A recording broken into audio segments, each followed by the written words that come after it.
Bismillah, Alhamdulillah, wassalatu wassalam ala Rasulillah. This is BeholderGuard speaking from Athens, Greece, and today we're going to talk about the famous verse which Christian apologists use in order to try and justify their faith. I'm talking about the Gospel according to John chapter 3 verse 16, which goes like this: For God so loved the world that he gave his only Son, that whoever believes in him shall not perish but shall have everlasting life.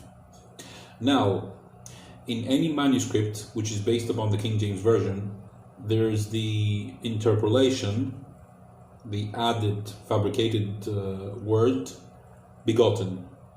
And it goes like this. It says, For God so loved the world that he gave his only begotten Son, that whoever believes in him shall not perish but shall have everlasting life.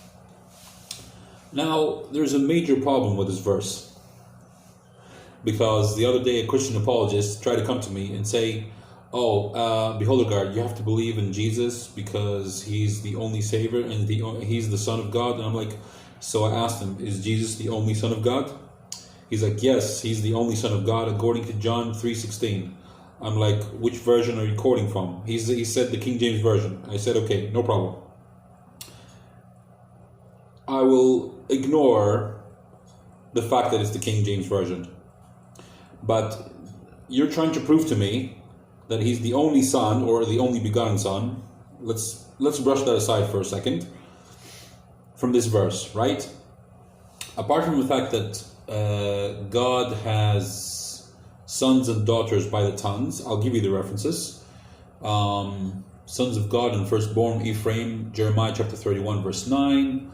Sons of God, David, 2 Samuel 7. Verses 13 to 14, 1 Chronicles 17:13, begotten Son of God, Psalm chapter 2 verse 7, as I mentioned in my other video, Hosea 11:1, I have them on my screen. Solomon, that's Israel. Solomon, 1 Chronicles chapter 22 verse 10, as well as chapter 28 verse 6. Sons of God, 2 Corinthians 6:18, that's the New Testament. First Epistle of John chapter 3 verses 1 and 2, Acts of the Apostles chapter 17 verse 29, Ezekiel chapter 16 verses 20 to 21, Galatians 1:4, Job 1:6 and 38:7, Matthew chapter 5 verse 45, Psalm chapter 82 verse 6, which says, You are all gods, you are all gods, you are all the children of the Most High. That's the genius of the the Hebrew language. Exodus chapter 4 verse 22, where God says, allegedly, Israel is my son, even my firstborn. Genesis chapter 6 verses 1 and 2, which says, The sons of God took the daughters of men as wives. Galatians 3:26. All Jews, according to John chapter 8 verse 41, are the sons of God. This is also repeated in chapter 11 verse 52 in the Gospel according to John. All of us, 1 Chronicles 29:10, Malachi 2:10, Romans 8:16, and Luke 6:35. And all who are led by the Spirit of God are also the sons of God, Romans chapter 8 verse 14.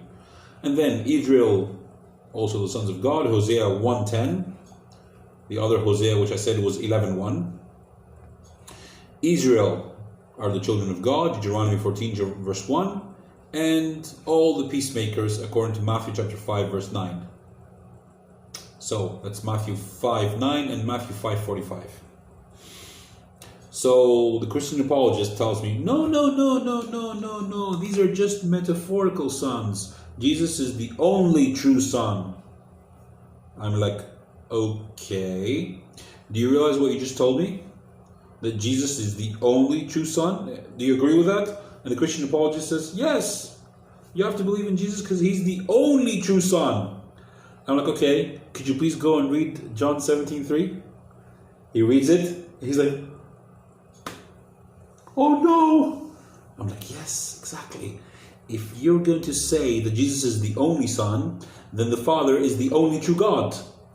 Case closed. Assalamu alaikum wa rahmatullahi wa barakatuh. Hope you enjoyed the video. Please give it a like if you loved it, or dislike if you hated it. Take care.